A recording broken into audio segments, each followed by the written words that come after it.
मैं पंडित अमरीश भट्ट आप सभी सम्मानित छात्र छात्राओं का हार्दिक अभिनंदन करता हूं। आज आप देख भी रहे हैं कि थंबनेल को आप मेरे पीछे देख भी रहे हैं।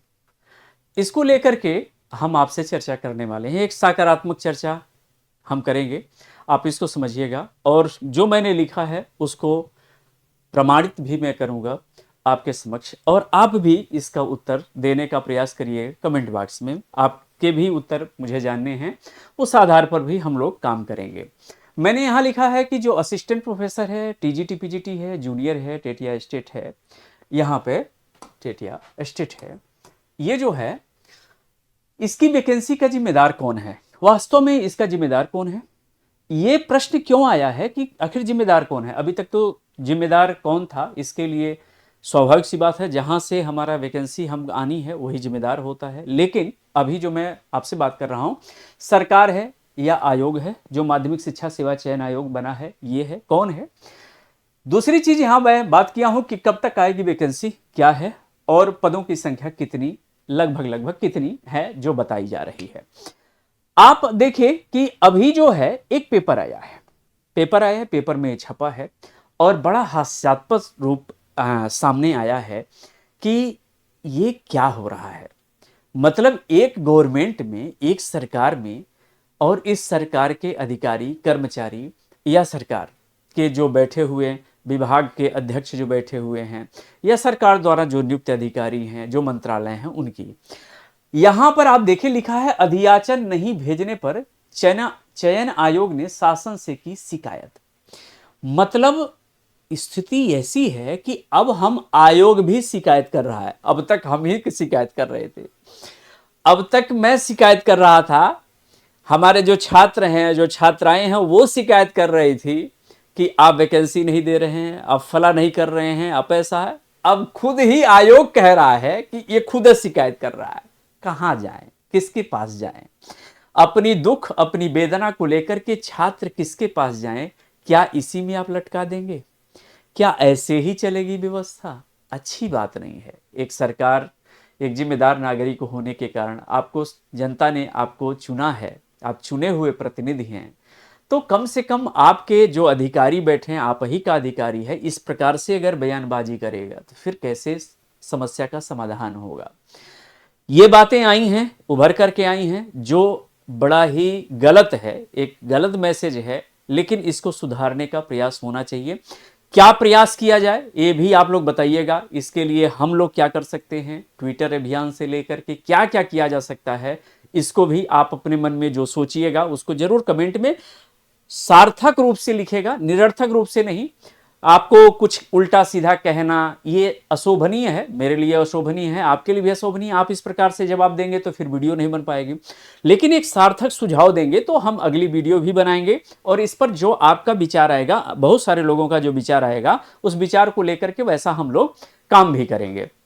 यहां लिखा गया है कि उत्तर प्रदेश शिक्षा सेवा चयन आयोग शुरू नहीं कर पा रहा है, भर्तियां क्यों नहीं कर पा रहा है? आप इसको, इन्होंने लिखा है कि उत्तर प्रदेश शिक्षा सेवा चयन आयोग रिक्त पदों का ई अधियाचन न मिलने के कारण नई शिक्षक भर्तियां शुरू नहीं कर पा रहा है। ध्यान से समझिएगा, यानी ये अपनी असमर्थता ये जाहिर किए हुए। यहां कारण क्या है? आयोग के प्रतिनिधि अधियाचन को लेकर 2 बार शिक्षा विभाग के अफसरों के साथ बैठक भी कर चुके हैं। यानी जो आयोग है ये इसको लेकर के यानी बैठक कर चुका है, गंभीर है ये माना जा रहा है, ऐसा ये कह रहे हैं। आयोग की ओर से अब शासन को पत्र भेजकर पूरी स्थिति से अवगत कराया गया है। आयोग के गठन को 1.5 साल से अधिक समय बीत चुका है, लेकिन अब तक कोई नई भर्ती शुरू नहीं की जा सकी है। आयोग की जो अध्यक्षा हैं वो प्रीति पांडे के नेतृत्व में नई भर्ती के लिए इस साल बेसिक में, माध्यमिक में, उच्च शिक्षा के अफसरों के साथ 2 बैठकें की जा चुकी हैं। दोनों बार शिक्षा विभाग को रिक्त पदों का अधियाचन भेजने के लिए एक हफ्ते का समय दिया गया है। इन्होंने 2 भेजा है, हम लोगों ने वीडियो बनाया था कि यहां से मांगा गया है और 2 बार ऐसा हुआ है।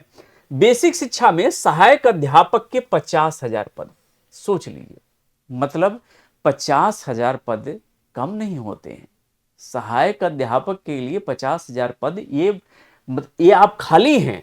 आप ये सोचिए, ये अध्यापक के तकरीबन 50,000 पद, और शासकीय माध्यमिक विद्यालयों के सहायक अध्यापक और प्रवक्ता के तकरीबन 22,000 पद, और शासकीय महाविद्यालयों के असिस्टेंट प्रोफेसर के लगभग 1200 पद, और भी तमाम।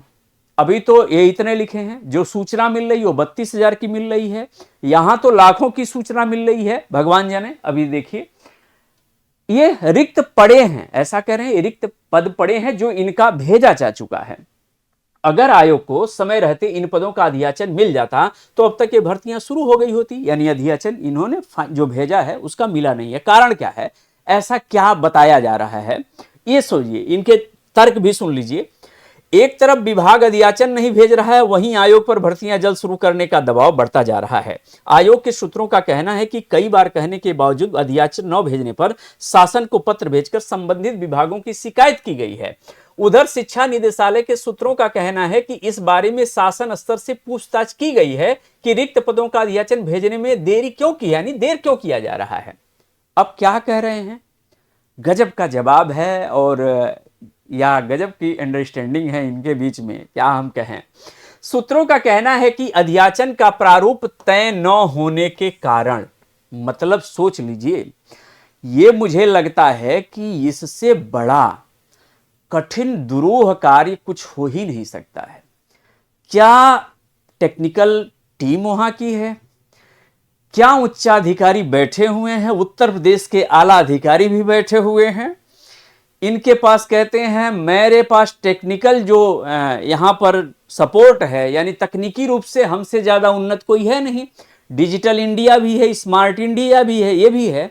लेकिन सबसे बड़ी समस्या है, आप सोचिए कि सबसे बड़ी समस्या क्या है, अधियाचन का प्रारूप तय नहीं हो पा रहा है। गजब का है, मतलब प्रारूप तय नहीं हो पा रहा है, और इतना जैसे ये दुनिया का सबसे कठिन काम है प्रारूप तय करना। आज से आप भी जान लीजिए, नौकरी पाना आसान है, पढ़ना आसान है, प्रारूप तय करना बहुत कठिन है भाई। मुझे तो आज पहली बार पता चला कि वास्तव में ये बहुत कठिन कार्य है प्रारूप तय करना।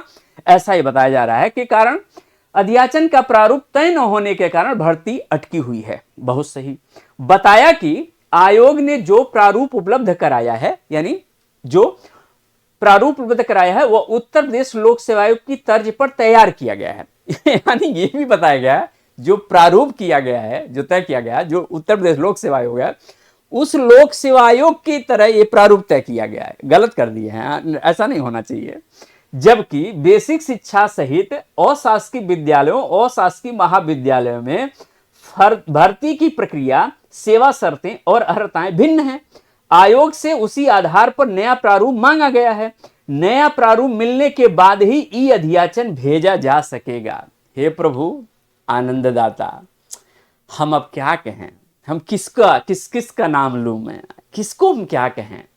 अब तो मुझे खुद नहीं समझ में आ रहा है कि क्या स्थिति है।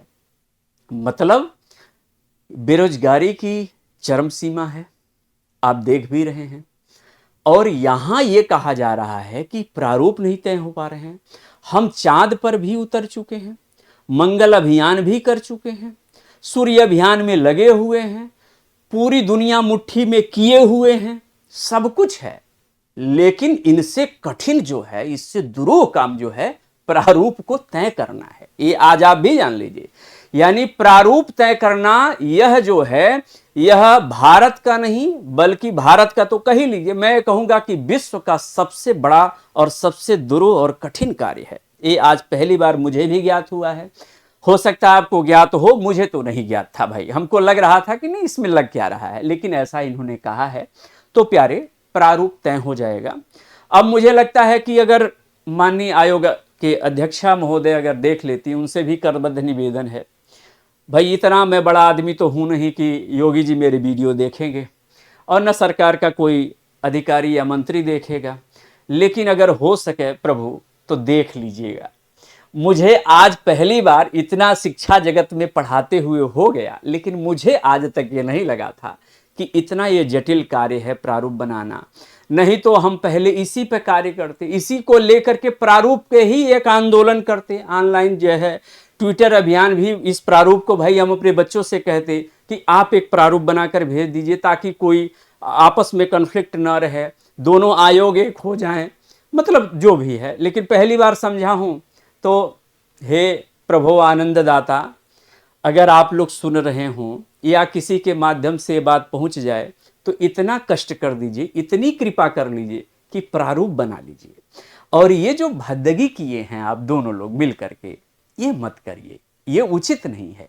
एक लोकतंत्र के लिए यह उचित बात नहीं है कि इस प्रकार से आपके तर्क दिए जा रहे हों, ऐसा ये ठीक नहीं है।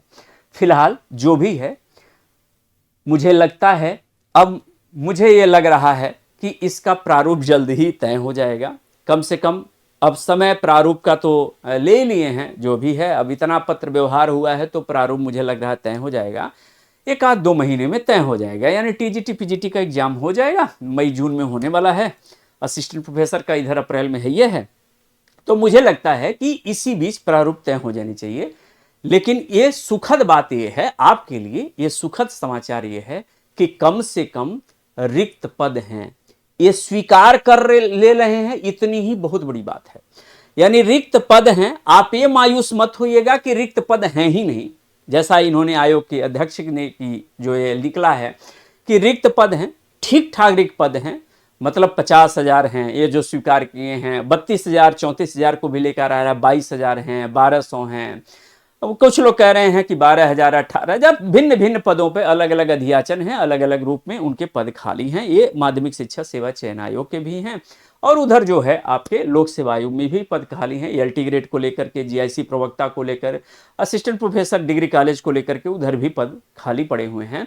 तो खुशी ये है, प्रसन्नता बस इतनी है कि पद हैं। इसलिए इन बातों को तो ध्यान में आप रखिए, ठीक है, लेकिन इन बातों से प्रभावित मत होइएगा। इन बातों का प्रभाव आपके ऊपर नहीं पड़ना चाहिए। वैकेंसी है और आएगी, बस इतना कह सकते हैं कि इस वैकेंसी में 2 महीने का लेट हो सकता है, 1 महीने का लेट हो सकता है, मैं इतना ही कहूँगा, इससे अधिक नहीं कहूँगा। लेकिन इतना मैं जरूर करूँगा, हे बैठे हुए जितने नहीं माननीय हैं, ध्यान थोड़ा सा दे दीजिए, नज़रें इनायत कर लीजिए। एक बेरोजगारों की तरफ से, इन छात्रों की तरफ से, इन छात्राओं की तरफ से ये मेरी भी विनती आपसे है कि कम से कम अधियाचन को दे दीजिए।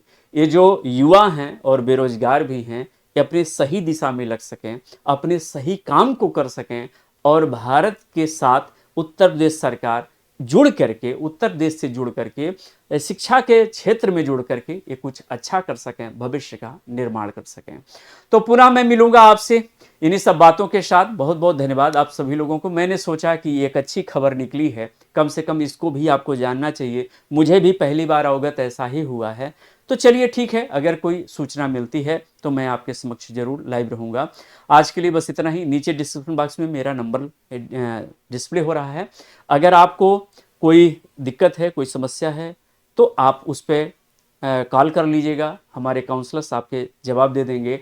या अपने कमेंट को, सार्थक कमेंट को, कोई अभद्रतापूर्वक कमेंट नहीं कि ऐसा, ये सरकार ऐसी है, ये है, वो है, ऐसा नहीं। एक सार्थक रूप से एक सुझाव दीजिएगा और अगर हो सके तो एक लेटर लिखिएगा प्रारूप का। अगर हो सके, संभव हो सके तो एक प्रारूप आप लोग बना दीजिएगा। जितने भी लोग देख रहे हैं, एक पेज लीजिएगा, उस पर अपने अपने प्रारूप बना करके और उत्तर प्रदेश जो शिक्षा सेवा चयन आयोग है वहां पोस्ट कर दीजिए। हमारे यहां मत करिएगा, नहीं, डायरेक्ट शिक्षा सेवा चयन आयोग को आप पोस्ट कर दीजिए। प्रारूप बना करके एक शानदार प्रारूप बनाइएगा और उसको पोस्ट कर दीजिएगा। सरकार को भी पोस्ट कर दीजिएगा ताकि उस प्रारूप को देख ले। हो सकता है कि आप ही का प्रारूप पसंद आ जाए उनको, जब उनके यहाँ नहीं बन पा रहा है। तो इन्हीं सब बातों के साथ बहुत बहुत धन्यवाद आप सभी लोगों को, बहुत बहुत प्यार, आशीर्वाद। पुनः मिलते हैं आपसे, तब तक के लिए राधे राधे।